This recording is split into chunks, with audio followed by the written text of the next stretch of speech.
அன்புடன் பாட்காஸ்ட்ல வந்து அடுத்ததா பார்க்க போற படம் வந்து படம் அப்படிங்கிற விஷயத்த விட அற்புதமான சினிமா அப்படின்னு பார்த்தீங்கன்னா, முள்ளு மலரும் அப்படிங்கிற படம். ஏற்கனவே நான் 2 வாட்டி பேசியிருக்கேன் நானு. நம்ம சேனல்லயே கூட ஒரு வாட்டி. இதுல வந்து படத்த பத்தி, படத்தோட கதை என்னங்கிறது எல்லாத்துக்குமே தெரியும். அண்ணன், தங்கச்சி காளி அப்படிங்கிற அண்ணனுக்கும், வள்ளி அப்படிங்கிற அண்ணனுக்கும் இடைப்பட்ட பாச போராட்டம் தான் முள்ளு மலரும் அப்படிங்கிற படம். ஆ ஆனந்த விகடன் வரலாற்றிலே மிக அதிகமான ஒரு மதிப்பெண் வாங்கின படங்கள்ல இது ரொம்ப முக்கியமான படம். 60% மேல மார்க் வாங்கின ஒரு அற்புதமான திரைப்படம். இதுல வந்து ரஜினி சாரோட நடிப்பு வந்து ரொம்ப அற்புதமா பேசப்பட்டுச்சு. அது அவ்வளவு நேர்த்தியா, அவ்வளவு ரியலிஸ்டிக்கா இருந்துச்சுன்னு சொல்லி வந்து எல்லாருமே பேசுனாங்க. அந்த ரியலிஸ்டிக்கான விஷயம் அப்படிங்கிறத விட ரொம்ப முக்கியமா என்னன்னா, பாசமலர் அப்படிங்கிற திரைப்படம் வந்து சிவாஜி அவர்களுடைய வாழ்க்கையில ஆ ஒரு பாசத்த வந்து காட்டுற விஷயம், அண்ணன் தங்கச்சி பாசத்துக்கு ஒரு மிகப்பெரிய உதாரணமாக அந்த படத்த வந்து எல்லாருமே பேசுவாங்க. அதுக்கு பிறகு வந்து அந்த முள்ளு மலரும் படத்த தான் எல்லாருமே டக்குன்னு சொன்னாங்கன்னா, அண்ணன் தங்கச்சி பாசம்னாலே முள்ளு மலரும் படம் தான் அப்படின்னு வந்து பேசுற அளவிற்கு ஒரு அற்புதமான நடிப்பு வந்து ரஜினி சார் குடுத்திருந்தாரு. அதுக்கு மிக முக்கியமான காரணம் மகேந்திரன் சாருடைய இயக்கம் தான் மிக முக்கியமான காரணம். இந்த காளி, வள்ளி அப்படிங்கிற இந்த 2 பேத்துடைய அந்த அற்புதமான அந்த வாழ்க்கை இருக்குல்ல. அதாவது நம்ப நெறைய பேர் யோசிக்கவே மாட்டோம். அந்த படத்துல இருக்கிற ரொம்ப முக்கியமான ஒரு விஷயம் என்னன்னா, அந்த கழை கூத்தாடி அப்படின்னு சொல்லிட்டு வந்து தெருவுல ஆடி வந்து கஷ்டப்பட்டு பொழைக்கிறாங்கல்ல, அவங்கள வந்து அ ஹீரோ அதுக்கப்புறம் அந்த ஹீரோயின் அப்படிங்கிற ஒரு முக்கியமான கதாபாத்திரங்களுடைய ஒரு மிக முக்கியமான கேரக்டர அவங்கள தான் வடிவமைச்சிருப்பாங்க.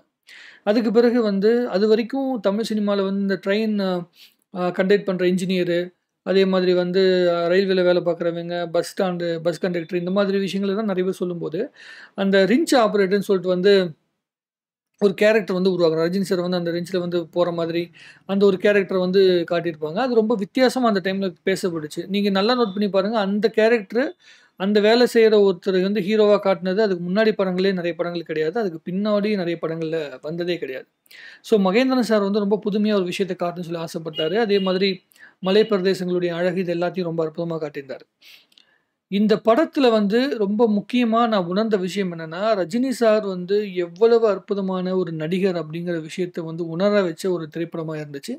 அவரால எவ்வளோ பெரிய எமோஷனையும் வந்து பார்த்தீங்கன்னா, தன்னால் கொண்டு வர முடியும் அப்படிங்கிறத தெரிஞ்சுக்க முடிஞ்சது. எல்லாருக்குமே மெத்தட் ஆக்டிங்ன்னு ஒண்ணு இருக்கும்.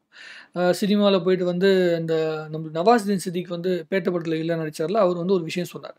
அவர் வந்து பார்த்தீங்கன்னா, ஃபிலிம் காலேஜ்லலாம் படிச்சு ஆக்டிங்லாம் வந்து நெறைய வந்து ட்ரெயின் ஆகி பயங்கரமான பெரிய காலேஜ்லலாம் படிச்சுட்டு வந்தாராம். ரஜினி சாரும் வந்து பார்த்தீங்கன்னா, ஒரு ட்ரெயின்டு ஆக்டரா தான் வந்து சினிமாக்குள்ள வந்தாரு. ஆனா, அவ்வளோ பெரிய அளவிற்கு வந்து பார்த்தீங்கன்னா, பயங்கரமா இவங்க சொல்ற அளவுக்கு பெரிய பெரிய காலேஜ் அப்படிலாம் படிச்சு அந்த மாரிலாம் வராம, இவங்க சொல்ற அவர் சொல்றாரு நவாஸ்தீன் சித்திக் சொல்றாரு, இல்ல இந்த மாதிரி ஒரு பெர்ஃபார்மன்ஸு, இந்த மாரி ஒரு மெத்தட் ஆக்டிங்குள்ள வரும். ஆனா, அவரு என்னன்னா, தனக்கு என்ன வரும்? தன்னால தன்னுடைய பாடி லாங்குவேஜுக்கு, தன்னுடைய அந்த உருவ அமைப்புக்கு என்ன விஷயங்கள் வந்து அ அட்ராக்ட் பண்ண முடியும் அப்படிங்கிறத வந்து முழுசா உணர்ந்திருக்காரு. அத விட ரொம்ப முக்கியமா ஒரு விஷயம் என்ன சொன்னாருன்னா, ரியல் லைஃப்க்கும், சினிமா லைஃப்க்கும் இடைப்பட்ட மிகப்பெரிய ஒரு வித்தியாசத்த வந்து ரஜினி சார் வந்து காட்டியிருக்காரு. ரியல் லைஃப்ல வந்து அவர வந்து ஹீரோவா நம்ம பார்க்க முடியாது. சினிமால மட்டும் தான், அந்த திரையில மட்டும் தான், டிவில மட்டும் தான் அவர அந்த ஹீரோவா பார்க்க முடியும் அப்படிங்கிற அந்த மிகப்பெரிய 2 கான்ட்ராஸ்ட்ட வந்து பார்த்தீங்கன்னா, குடுத்தனால தான் ரஜினி சார் வந்து மிகப்பெரிய ஒரு நடிகரா இருக்காரு. அப்படிங்கிற விஷயத்த வந்து பார்த்தீங்கன்னா, நவாஸ்தீன் சித்திக் வந்து சொல்லியிருந்தார். அது 100% வந்து அது உண்மையான விஷயம். ஏன்னா, நீங்க நல்லா நோட் பண்ணி பாருங்க. நீங்க பார்க்க நெனைக்கிற அந்த மாஸான ரஜினிகாந்த், ஸ்டைலான ரஜினிகாந்த் அத்தன விஷயத்தையுமே நீங்க வந்து திரையில தான் பார்க்க முடியும். ஆனா, ரியல் லைஃப்ல வந்து பார்த்தீங்கன்னா, ஒரு ஆன்மீகம் சம்மந்தப்பட்ட ஒரு மனிதனா பார்க்க முடியும். ஒரு சாதாரண சிம்பிளான மனிதன். எவ்வளவுதான் சம்பாரிச்சு, எவ்வளவுதான் கோடி ரூபாய்கள் சொத்து வச்சிருந்தாலும், அவர்கிட்ட இருக்க அந்த அந்த பணம், புகழ் அது எல்லாத்தையுமே தலையில ஏத்திக்காம, தன்னுடைய வாழ்க்கை எப்படி வாழ்ந்திருக்கோம் அப்படிங்கிற விஷயத்த, தான் கடந்து வந்த பாதைய வந்து எப்படி மக்கள்ட்ட சொல்லணும் அப்படிங்கிற ரொம்ப தெளிவா இருக்கிற ஒரு மனுஷனா தான் நம்ம பார்க்கணும். அதனால தான் பெண்களுக்கும் அவர வந்து மிகப்பெரிய அளவுக்கு வந்து பிடிக்குது. குழந்தைங்களுக்கும் பிடிக்குது. பெண்களையும், குழந்தைகளையும் வந்து ரசிக்கும் அளவிற்கு ஒருத்தன் ஒருத்தன் வாழ்க்கைய வாழ்றான். ஒரு கலைஞன் வாழ்றான்னா, அதை விட மிக அற்புதமான, பெருமையான விஷயமே எதுவுமே கிடையாது.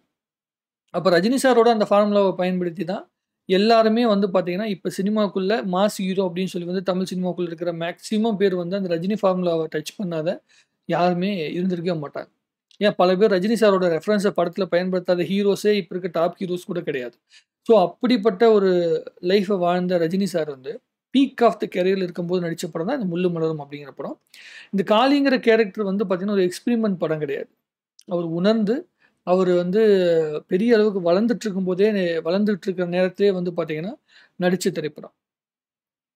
அதுல 2, 3 சீன் அந்த கெட்ட பையன் தான் காளிங்கிற அந்த சீனா இருக்கட்டும். முதல் சீன் அவரு முதல்ல வந்து ஒரு இன்ட்ரோடக்ஷன் சீன் வரும். அந்த சீன்லயே வந்து பார்த்தீங்கன்னா, ஒரு தொழிலாளிய வந்து ஒரு முதலாளி வந்து அவமானப்படுத்துற விஷயம். அதுக்காக கோவப்பட்டுட்டு போய் அந்த முதலாளியோட கார் கண்ணாடிய உடைக்கிற அந்த சீன்ல இருந்து அந்த படத்த நான் ஒவ்வொரு ஃப்ரேம்லயும் வந்து பார்த்தீங்கன்னா, அந்த படத்த நான் ரசிச்சிருக்கேன்.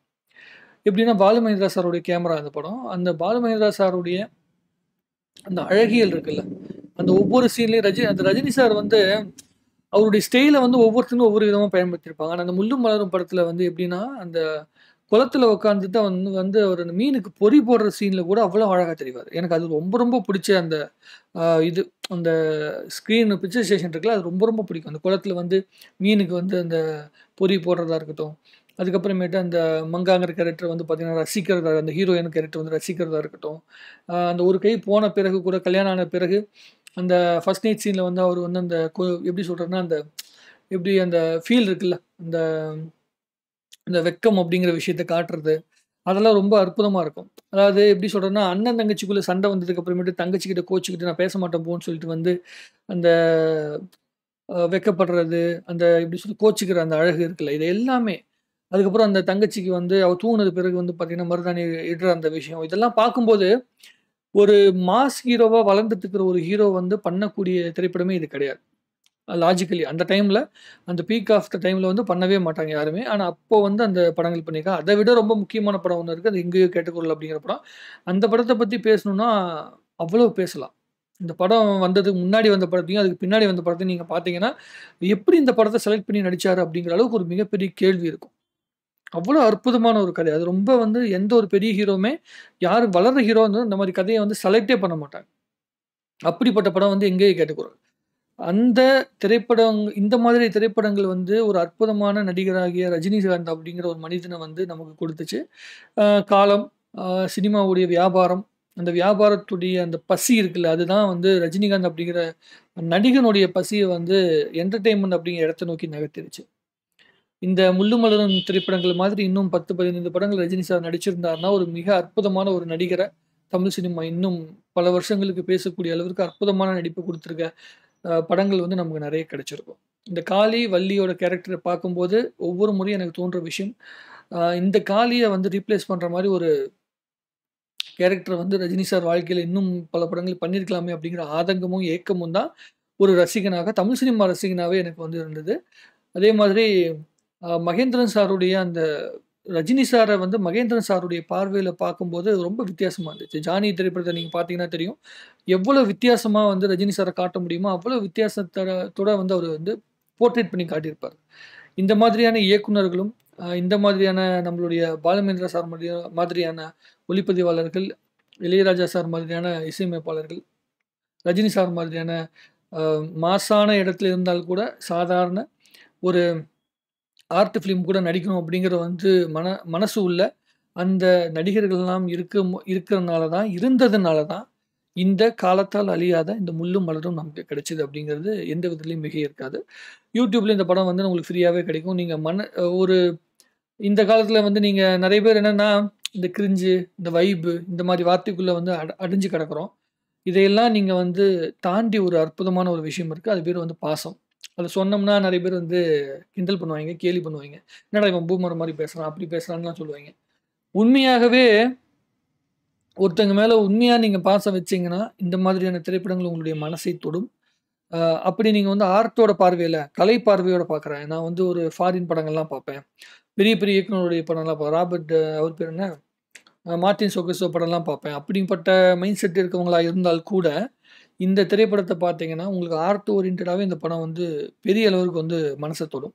காளியும், வள்ளியும் காட்டுகின்ற பாசம் புரியாத ஒரு மனிதன் வந்து இதுவரைக்கும் அந்த படத்த பார்த்த பிறகு அந்த 2 பேத்துடைய பாசத்த உணராத, அந்த அண்ணனுடைய வலிய உணராத மனிதர்கள் இந்த தமிழ்நாட்டுக்குள்ள இருப்பாங்களா? அப்படிங்கிறது மிகப்பெரிய கேள்விக்குறி. படம் பார்த்துட்டு உங்களுடைய கருத்த வந்து நீங்க எழுதுங்க. ரஜினி சாரோட பர்த்டே இன்னும் 4 நாட்கள்ல வரப்போகுது. ஸோ, அவருடைய பர்த்டேக்காக பேசுகின்ற வீடியோ தான் இது. இன்னும் நெறைய பேசணும்னு ஆசை. அவருடைய படங்கள் வந்து ஒரு ஒரு பெரிய லிஸ்ட், நீண்ட லிஸ்ட் ஒண்ணு வச்சிருக்கேன். அதில வந்து ஒவ்வொரு படங்கள வாரத்துக்கு ஒரு படத்தையாச்சும் நான் வந்து மனசு பிடிச்ச படங்கள, அந்த படம் வந்து என்னுடைய வாழ்க்கையில ஏற்படுத்தின பாதிப்புகள பேசணும்னு சொல்லி ஆசைப்பட்டுருக்கேன். பேசுவோம். இன்னும் நெறைய பேசுவோம். உங்களுக்கு இந்த படத்த பத்தி என்ன தோணுச்சோ, அத வந்து கமெண்ட் எழுதுங்க. இன்னும் நெறைய பேசுவோம். நன்றி, வணக்கம். வாழ்க தமிழ்நாடு! வாழ்க தமிழ் சினிமா! ரஜினி சாருக்கு அட்வான்ஸ் ஹேப்பி பர்த்டே சார். நன்றி, வணக்கம்.